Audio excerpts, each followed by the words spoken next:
베드로 사도는 지금 이제 성도들에게 권면하는 그 말씀을 하나님의 말씀으로 이제 증거해주고 있습니다. 그러면서 두 방향으로 지금 말씀을 증거합니다. 첫째는 성도들을 향해서, 의로운 주의 자녀들을 향하여서고, 또 다음은 이 세상을 향하여서 역시 어떻게 대해야 되는가 하는 그 방향입니다.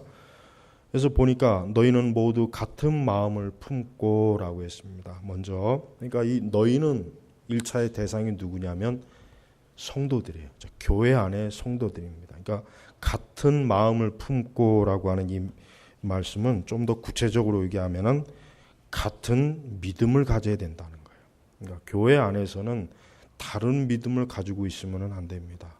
교회가 하나의 믿음, 즉 그리스도를 믿는 믿음, 진리를 믿는 믿음으로 있어야지, 서로 각자 다 다른 믿음이 있다면 그 교회는 바른 교회가 될 수가 없어요. 자, 그런데 여기서 이제 지적해 볼 게 뭐냐면, 오늘날 교회의 문제점은 교회 안에 있는 신자들의 믿음이 너무 다양합니다. 그게 큰 문제입니다. 그 이유가 뭐냐면 어느 하나의 신앙으로 통합하고 통일시키기가 어려운 지경이기 때문에 그래요. 예를 들면 심지어는 목회자가 알고 믿는 믿음과 신자들의 믿음도 다를 때가 있어요. 목회자는 속으로 은사주의를 인정하지 않지만 그걸 신자들에게 설교하지 않아요. 왜 그렇습니까? 많은 신자들이 은사주의를 받아들이니까 그것에 대해서 굳이 말하는 것도 불편하고, 또 그렇게 해서 굳이 시끄럽게 분쟁이 일어날까 봐 그렇지 못하는 거예요. 자, 이렇게. 근데 베드로 사도는, 즉 하나님께서는 우리에게 오늘 주신 영감의 말씀으로 너희는 모두 같은 마음을 품고, 그러니까 하나의 마음을 품어야 돼요. 그러니까 교회는 하나의 신학과 신앙으로, 물론 그것은 당연히 성경적 신학과 성경적 믿음이어야 되겠죠. 그거로 서로 하나가 돼야지. 어떤 사람은 순복음의 은사주의를 믿고, 어떤 사람은 또 정통교리를 믿고, 이게 뒤죽박죽, 그러니까 천차만별이 되면은 그거는 하나가 되었다고는 어려워요. 분명히 다 각자 자기가 생각하는 믿음으로 신앙생활을 할 거 아니겠습니까? 그렇다면 그게 과연 교회라고 할 수 있겠는가? 그러긴 어려운 거예요. 그래서 너희는 모두 같은 마음을 품고라고 하는 건 뭐예요? 결국은 신앙, 즉 신앙을, 성경적 신앙의 마음을, 같은 마음을 가지라 이거예요. 나누지 말아라. 그게 제일 첫 번째 이제 중히 이제 여기는 것입니다. 그러면서 서로 동정하며, 이 동정하며라고 하는 말은 좀 더 번역을 서로 인정이 많게 하라는 거예요. 이 번역이 조금 잘못됐어요. 동정이란 말보다는 서로 인정이 많은 거예요. 서로를 잘 받아주고 서로에게 좋은 마음을 품은 거예요. 서로 상대방의 교회 안에서 서로 싸우거나 미워하거나 그러지 말고, 또 형제를 사랑하며 그리스도 안에서 모든 성도들은 형제가 되는 거예요. 다 형제가 되는 것입니다. 그러니까 형제를 사랑하며 또 불쌍히 여기며, 이 불쌍히 여긴다는 말보다는 부드러운 마음을 먹으리니, 이것도 역시 번역이 좀 잘못됐어요. 그러니까 번역이 좀 더 정확하게 됐어야 되는데, 불쌍히 여기란 말은 부드럽게 대해라. 교회 안에서 신자 간에 서로 부드럽게 대해야지, 적대적인 마음, 사나운 마음, 뭔가 꼭 시비하는 투, 이런 마음으로 대하지 말아라 이게. 그게 바로 지금 여기서 말하는 불쌍히 여김에. 그러니까 이 번역이 좀 더 원어에 가깝게, 더 원어의 의미를 띠려면은 부드러운 마음이에요. 그다음에 겸손해져라. 이 겸손은 뭡니까? 성경적으로 말하는 겸손이 뭐냐면 하나님을 의지하고 그리스도 앞에 서는 사람이에요. 이게 겸손이에요. 우리는 겸손을 세상적인 관념으로 이해하며 자칫하면은 뭔가 그냥 무조건 낮아지는 것만을 생각하는데 그게 아닙니다. 하나님을 의지하는 사람이 겸손한 사람이에요. 그러니까 하나님을 의지하고 하나님을 믿고 하나님에게 모든 것을 다 전적으로 자기 자신을 맡기는 거예요. 그러면서 그리스도 앞에 서는 사람. 그 사람이 바로 뭡니까? 겸손한 사람이에요. 그러니까 교만한 사람은 뭡니까? 결국 하나님을 믿지 않는 사람이 교만한 사람이에요.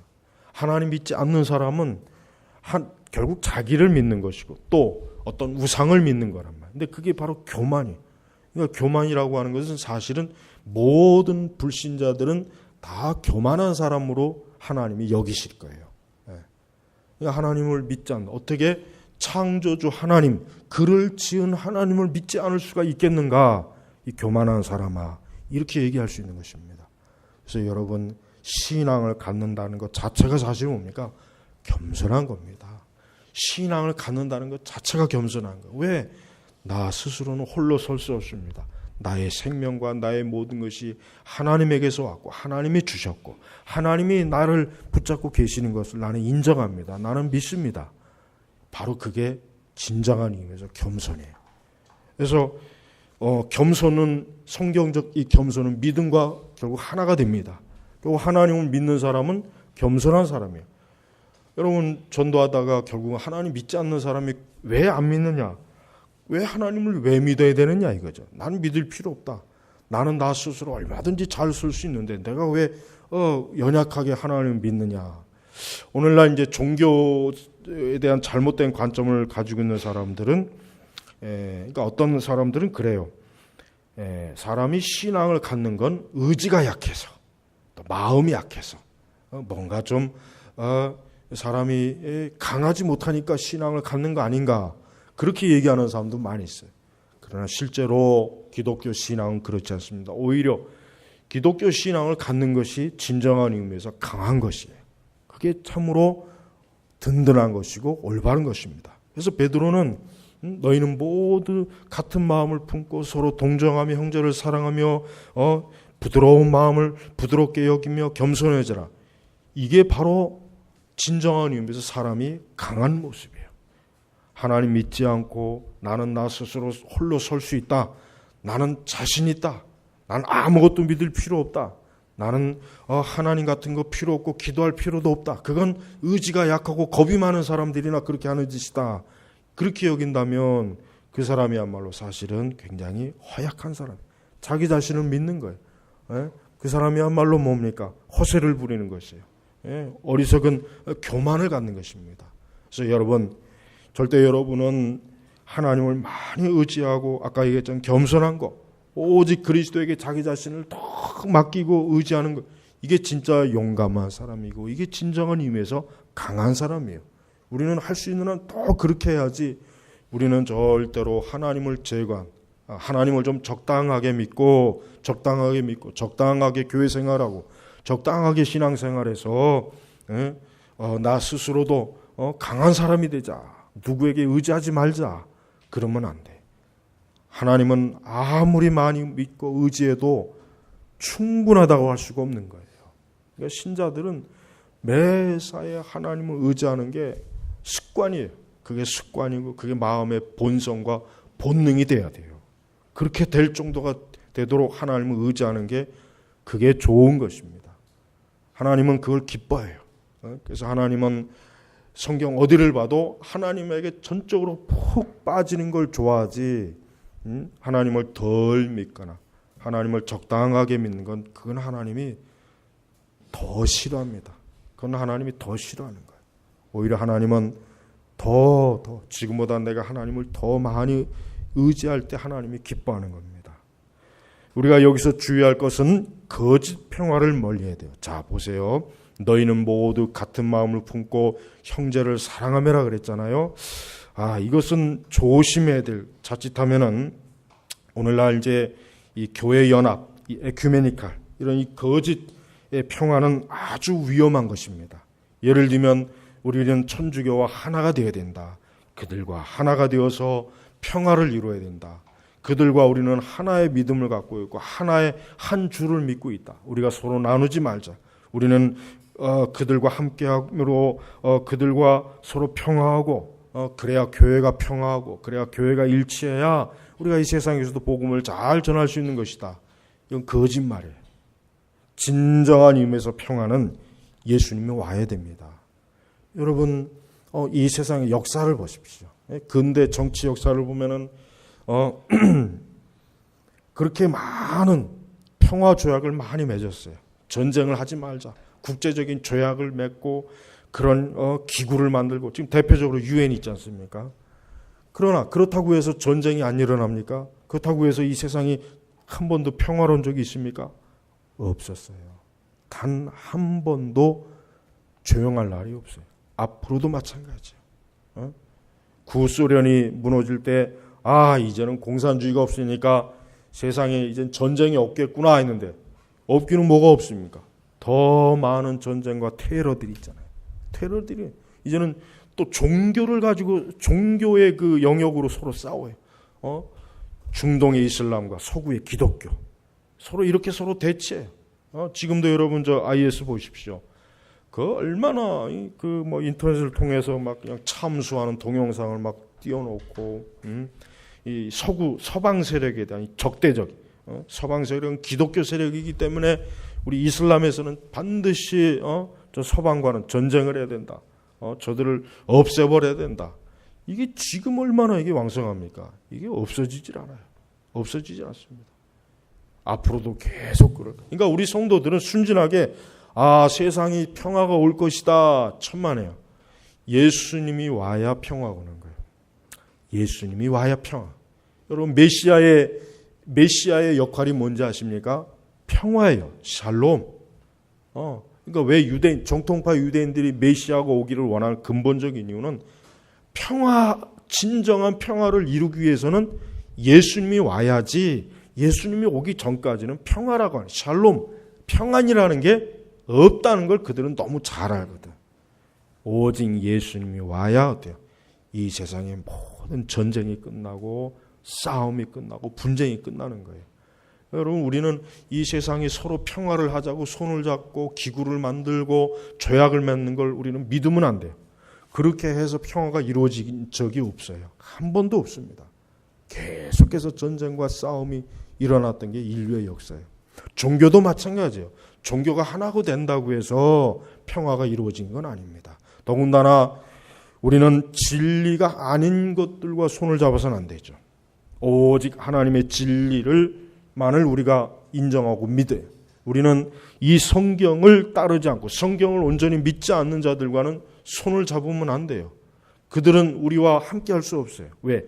그들은 거짓을 믿고 우리는 진리를 믿고 있기 때문에. 그러니까 성경의 말씀을 전적으로 받아들이지 않는 사람하고는 손을 잡을 수도 없고 연합할 수도 없고 그들과 한 자리에 앉아서 예배를 드릴 수도 없고 같이 종교생활을 할 수 없습니다. 그런데 지금의 교회들이 그런 일을 하고 있죠. 그런 일을 굉장히 열심히 하고 있잖아요. 그런 일을 하면서 그들은 망상에 빠져 있어요. 우리가 이렇게 서로 하나가 되니까 기분 좋구나. 서로 아주 이런 교제가 있으면서 참 평화롭구나. 안전하구나. 그러나 그것은 큰 착각입니다. 절대 하나님께서는 우상과 손을 잡지 않아요. 하나님은 우상이 설치는 걸 눈뜨고 보지 않습니다. 하나님은 그 우상을 짓밟아요. 하나님 우상을 파괴합니다. 절대 하나님께서는 자신의 영광을 우상과 나누지 않습니다. 마찬가지로 하나님을 믿는 우리들은 어때야 돼요?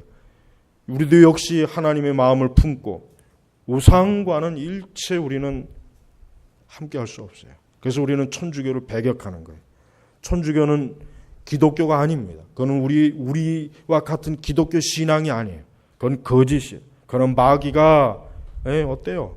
거짓 형태로 기독교를 왜곡시켜 놓은 거기 때문에 정말 진짜 성경을 안다면 그가 정말 예수 그리스도를 믿는 사람이라면 천주교는 함께할 수 없는 종교라는 걸 금방 알 수가 있어요. 그래서 우리는 어떠한 일이 있어도 천주교와 또 천주교를 넘어서 불교와 이슬람과 하여튼 어떠한 종교가 우리와 함께할 수 있다는 그런 주장을 할 때 우리는 저것은 마귀의 소리구나. 마귀의 음성이구나. 저게 바로 사단이 미혹하는 것이나 하는 걸 금방 깨우쳐야 돼요. 근데 이것을 지금 깨우치 못하고 있어요. 얼마나 어리석어요. 어떻게 눈에 이렇게 빤히 보이는 것을 이렇게 모를 수가 있겠습니까? 그만큼 어때요? 하나님의 진리에 빛이 없다는 증거예요. 없으니까. 어두우니까 분별을 못하는 거예요. 어두우니까 분별을 못하고 마구잡이로 가는 거예요. 그러다가 어떻게 되겠습니까? 함정에 빠지는 거예요. 파멸에 빠지는 거예요. 우리는 그러한 길로 가서는 안 됩니다. 10절에 보면은 9절에 악을 악으로 또는 욕설로 갚지 말고 도리어 축복하여라 그랬죠. 자, 우리 기독교인들은 근본적으로 남에게 악을 행하는 자가 되면 안 됩니다. 남을 저주하는 자가 되면 안 됩니다. 우리 그리스도인들은 근본적으로 하나님 예수님 말씀하신 것처럼 우리는 사실 이웃을 사랑하는 거거든요. 우리는 이웃을 사랑하고 우리는 여기서 맞아 악을 악으로, 그러니까 누가 나에게 악을 행했다고 해서 내가 악으로, 또 누가 나에게 욕설을 했다고 해서 욕설로, 그러니까 사실 보복을 하지 않는 거죠. 보복. 이게 참 어떻게 보면은 미련한 거고 어리석은 거지만 하나님께서는 뭡니까? 복수하는 것이 누구에게 있습니까? 하나님에게 있어요. 그러니까 하나님은, 기독교는 근본적으로 보복하거나 복수를 하지 않아요. 그걸 누구에게 맡깁니까? 하나님에게 맡기는 거예요. 자, 여기에 있어서 매튜 헨리는 우리에게 좀 잘 구분할 수 있는 몇 가지 줍니다. 그러나 사악한 배교자, 또 극악한 죄인이거나 사악한 배교자에게는 정중한 예를 갖추지 않아야 된다. 매튜 헨리 주석 보면은 딱 이렇게 써 있어요. 즉 극악한 죄인이거나 사악한 배교자에게는 절대 뭡니까? 정중한 예의를 가지지 않아야 된다 그랬어요. 그러니까 여러분, 제가 이전에도 얘기했잖아요. 절대 이방 종교와 이단자들과 사이비들에게 절대로 우리 기독교가 정중한 예의를 가지면 안 돼요. 그들에게 존칭을 쓰면 안 된단 말이에요. 근데도 많은 그 목사들이 미련하게 교황님이라고 그러고 추기경님이라고 그러고 주웅들을 승려라고 하고 그 참 어리석어요. 그 신문에도 여러분 참 우리나라 언론이 무식해요. 스님이라고 이렇게 꼭 표기를 해요. 언론에 보면. 스님이라고 하면 안 돼요. 승려라고 해야 돼. 승려. 정확한 표기는 승려예요. 근데 왜 목사는 목사님이라고 위임자 왜 안 붙이는 거예요? 둘 다 띄려면 둘 다 님자 다 빼고 스. 그 좀 이상하죠? 스시. 그럼 더 이상하지 그거는. 그 언론이 무식한 거예요. 아주 나쁜 거예요. 그 종교적인 중립을 안 지키는 거예요. 정확하게는 승려라고 표현해야 돼요.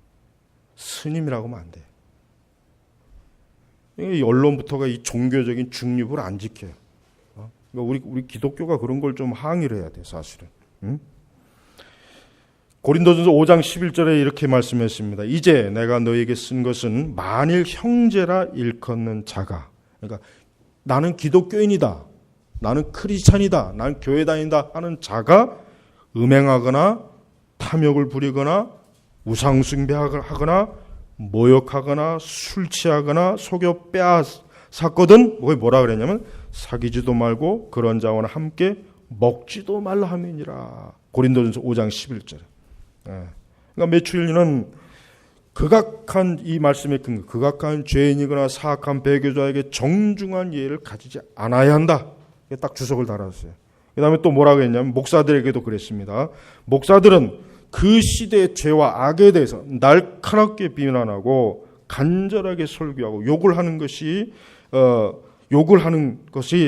그는 사도들과 선지자들도 그러했기 때문에 그러한 비난과 그러한 설교를 행해야 된다 그랬어요. 그러니까 목회자들이 그 시대의 죄, 그 시대의 배도 이런 것들에 대해서 조용하게 신사적으로 대하면 안 된다는 거예요. 이사야 56장 10절에 뭐라 그랬습니까? 거기 보면 이사야 선지자가 뭐라고 했습니까? 그의 파수꾼들은 눈이 멀었고 모두 무지하며 모두 벙어리 개임으로 짓지 못하고 꿈꾸기를 좋아하는 자들이니. 이게 오늘날 목사들이 다 이 짓을 하고 있어요. 신자들에게 영적으로 잘 분별하지 못해요. 가르쳐주질 않아요. 그냥 보편적인 것만 가르쳐줄 뿐 논쟁이 되고 논란이 되는 건 입 꽉 다물고 있어요. 천주교에 대해서 입 다물죠. 방언에 대해서 입 다물죠. 은사주의 오류에 대해서 입 다물고 있죠. 한 번도 그런 논쟁이 되는 주제를 가지고 설교하는 걸 저는 거의 들어본 적이 없어요. 전혀 누구에게 시비를 안 붙일 그런 주제들만 가지고 설교하는 거예요. 그 영성설교. 영성설교는 시비 붙을 게 없어요. 그거 가지고 누가 시비할 게 없어 거기는. 그러나 교리적으로 따지고 들어가면 지금 신자들은 그걸 못 받아들입니다. 교회 안에서. 하지만은 매추엘리는 뭐라 했어요? 목사들은 그 시대가 죄악에 대해 날카롭게 비난하라 그랬어요. 왜? 사도들과 선지자들 그랬기 때문에. 그렇게 하지 않는 자는 잘못된 목회자라는 거예요. 그러니까 얼마나 정확하게 주석을 딱 붙여놨잖아요. 그러니까 오늘 우리 시대 교회는 목회자들이 이 비판이나 비난이나 그 시대 죄와 악한 그 기독교 종교적인 현상에 대해서 아예 입을 꽉 다무고 있어요. 아예 지적을 안 해요. 그걸 지적을 안 하니까 어떻게 됩니까? 점점 더 썩잖아요. 더 곪지 않습니까? 그 썩고 골맛 나중에 어떻게 됩니까? 그게 결국은 그 죽이는 거란 말이에요. 그 상처를 터트려야죠. 고름을 빼야죠. 칼로 짤 건 째야죠. 그래서 그 더러운 것을 어때요? 끄집어내야죠. 그렇게 해서 치료를 해야지. 이런 얘기를 하면은 이거 괜히 시끄러워진다. 괜히 복잡해진다. 이런 얘기를 하면 서로 괜히 감정 싸움이 일어난다. 이래서 전부 다 조용한 거예요. 이런 거 조용한 거예요. 그러니까 신자들도 이런데 하도 오랫동안 익숙하다 보니까 조금만 어떤 비난이나 비판 설교하면 깜짝 놀래요. 너무 과격하다. 왜 이렇게 남을 판단하냐. 하나님만이 하실 수 있는 건데 왜 이렇게 사람이 그걸 비난하고 판단하냐. 전부 신자들 자체가 그런 생각을 가지고 있단 말이에요. 그러니까 이와 같은 것들을 지적하는 그 설교나 목회자는 인기가 없습니다. 절대 인기가 없어요. 오늘 우리 시대에 인기 있는 설교자를 보십시오. 그들이 하는 설교의 내용을 들어보십시오. 절대 사도들이나 선지자들과 같이 그렇게 설교 안 해요. 그런 식으로 설교 안 합니다. 못 합니다. 그렇게 하면 그들은 아마 그들을 추종하는 자들이 다 떨어질 걸 잘 알고 있어요. 그래서 안 하는 거예요. 여러분, 그렇지만 우리는 마땅히 그렇게 해야 돼요. 그렇게 안 하는 것은 뭡니까? 절대 그것은 선한 것이 아닙니다. 그건 하나님 보시기에 합당한 게 아니에요. 그래서 우리는 요 9절의 말씀을 잘 이해해야 돼요. 자칫 요 9절의 말씀이 뭐예요? 정작 악을 악하다고 해야 되고, 죄인과 배도와 배교자들에 대해서 반드시 지적해야 되는데 혹시라도 요 말씀을 이용해가지고 그거를 가려보는 일들이 많이 있기 때문에 그러는 것이에요. 그러니까 요 말씀의 근본적인 것은 무엇입니까? 우리가 이 세상에 대해서, 이 세상. 왜? 이 베드로 시대 초대교회는 신자들이 조용하게 신앙생활을 편안하게 할 수 없잖아요. 신자들을 잡아다가 감옥에 집어넣고 사자밥이 되게 하고 십자가에 매달아서 죽이고 때리고 채찍질하고 그런 가운데예요. 그런데도 베드로 사도는 악을 악으로 또는 욕설을 욕설로 갚지 말고 도리어 축복하여라. 그런데 여러분 베드로 사도가 예수님이 그 동산에서 잡힐 때 말고의 길을 칼로 내리쳤잖아요. 그러니까 베드로 사도가 그 사이에 얼마나 많이 변한 거예요. 베드로 사도가 많이 변했어요. 칼로 그 말고의 길을 쳤을 때 예수님이 검을 든 자는 검으로 망한다 그랬죠. 그러니까 베드로 사도가 그만큼 더 어때요? 믿음이, 인격이 성숙해진 거예요. 그리스도의 십자가 임무를 더 잘한 거예요. 예수님이 힘이 없어서 십자가에서 매달려 죽은 것이 아니라 나의 죄 때문에. 그래서 주님이 어때요? 모욕을 받고 악하게 예수님께서 그렇게 취급을 받아도 예수님은 어린 양처럼 도살장에 들어간 어린 양처럼 조용하게 자기 자신이 죽을 때까지 있었단 말이에요. 그러니까 바로 그것을 보고 이 9절의 말씀을 베드로가 할 수 있었던 것입니다. 그래서 이는 너희가 복을 유업으로 받기 위하여 부르심을 받았기 때문에. 이 복이 무엇입니까? 근본적으로 이것은 영적인 복입니다. 근본적으로 이 복은 현세적인 것도 물론 해당이 되지만 더 근본적인 건 뭐예요? 영적인 유업, 하나님 나라 유업을 받는 거예요. 그러니까 너희들이 이 땅에서 핍박을 받고 고난을 받아서 죽어도 걱정하지 말아라. 그게 끝이 아니다. 너희들을 위해서 하나님의 나라를 준비해놨기 때문에 절대 너희들은 걱정하지 말아라. 너희가 이 땅에서 핍박과 고난을 받고 없어진다고 해도 하나님 나라가 너희의 것이다. 그 유업을 지금 기억시켜 주는 거예요. 그러니까 성도들은 이 땅에서 신앙과 믿음으로 인하여 자기가 모든 걸 잃는다고 해도 아까워하거나 두려워하거나 그렇지 않아. 왜? 예수님께서 나를 위해서 엄청난 유업, 천국을 두셨는데 이 세상 것이야 잠깐 쳤던 거 다 없어진다고 해서 무슨 대수냐. 그런 생각, 심지어 생명까지도 영원한 생명이 나한테 있는데 육의 생명이 없어진다는데 그게 무슨 대수냐. 나는 장차 부활의 생명과 부활의 몸을 입을 텐데 그 유업이 있는데 뭘 두려워하느냐. 그러니까 이거는 오직 성도들만이 이 말씀을 받아들일 수 있어요. 세상 사람들은 이 9절의 말씀을 절대로 받아들일 수 없습니다. 이해도 하지 못합니다. 10절을 넘어가면 그러므로 생명을 사랑하고 좋은 날 보기를 원하는 자는 혀를 금하여 악한 말을 못하게 하고 입술로 거짓을 말하지 못하게 하며. 이건 이단자들이에요. 이단자들이 어떠한 자들이에요? 거짓을 말하죠. 악한 말을 하죠. 그들은 하나님의 진리를 왜곡시켜서 사람들을 속여요. 거짓말로 미혹을 해요. 그러니까 그 사람들은 왜요? 좋은 날을 못 봐요. 이번에 유병헌이를 보세요. 그 사람이 그렇게 거짓말을 하고 그렇게 악한 짓을 하더니만, 그렇게 사람을 종교적으로 미혹하더니만 그 끝이 얼마나 비참합니까? 말로가. 그게 사실 이 대한민국에 있는 모든 사이비 이단 교주들에게 하나님이 보내시는 경고예요. 너희들이 계속 그 짓하며 살다가 너희들 이렇게 결국 그렇게 비참한 저주와 형벌을 받을 것이다라는 걸 하나님이 보여주는 거예요. 그 장면을 저 이만희도 봐야 돼요. 이만희도 봐. 하여튼 우리나라 그 안에 있는 이 사이비 이단자들이 이번에 좀 똑똑하게 교훈을 받아야 돼요, 사실은. 그러니까 생명을 살아나고 좋은 날 보길 원하는 자는 혀를 금하여 악한 말을 못하게 하고 거짓 교훈, 거짓 교리, 입술로 거짓을 말하지 못하게 하며. 그러니까 하나님의 진리와 진실을 말하지 않고 왜곡시킨 자들 있잖아요. 그런 자들은 절대 좋은 날 보기가 어렵습니다. 그러니까 우리는 두려워해야 돼요. 하나님의 진리가 왜곡되는 걸 두려워하고 무서워해야지. 그런 종교적 사기꾼을 보고 우리가 부러워하면 안 되는 거예요. 그건 무서운 일이기 때문에. 그러면서 악에서 떠나 선을 행하고 화평을 추구하여 이것을 이루어라. 악에서 떠나 선을 행하고.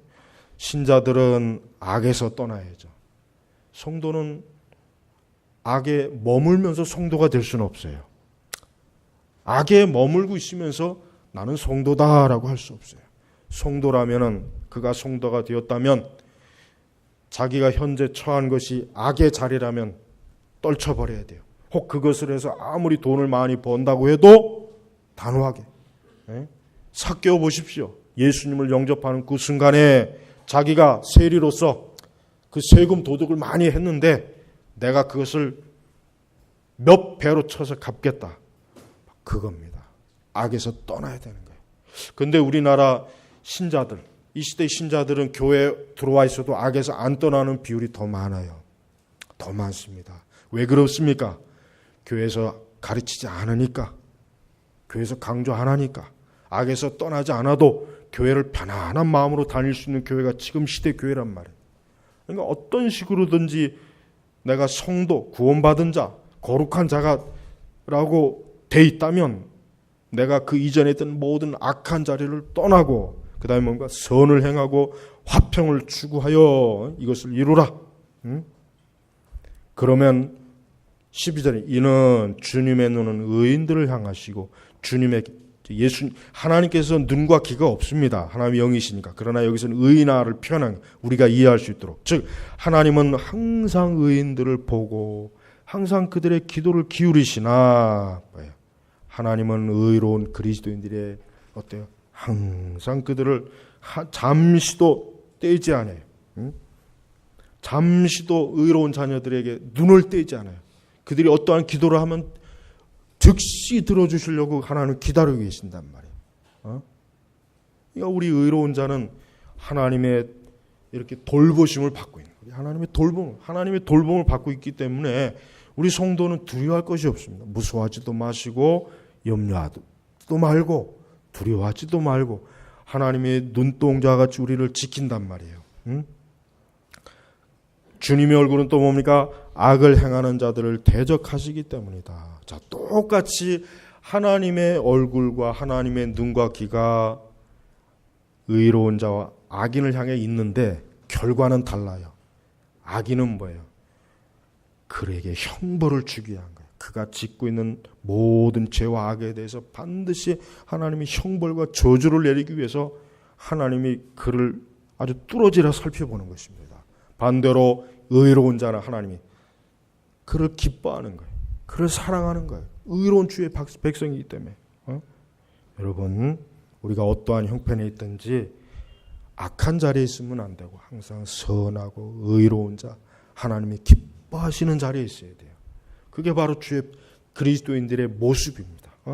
그런 사람들에게 하나님께서 뭐라고 했습니까? 아까 10절의 말씀에 좋은 날 보기. 이 좋은 날이라고 하는 것은 제가 아까 궁극적으로 영생인데 거기에 또 다른 게 다 들어가 있으면 뭐냐? 번영과 명성과 생명과 장수와 재앙으로부터의 보호. 그러니까 이 좋은 날이라고 하는 것은 확실히 뭡니까? 좋은, 말 그대로 좋은 날이에요.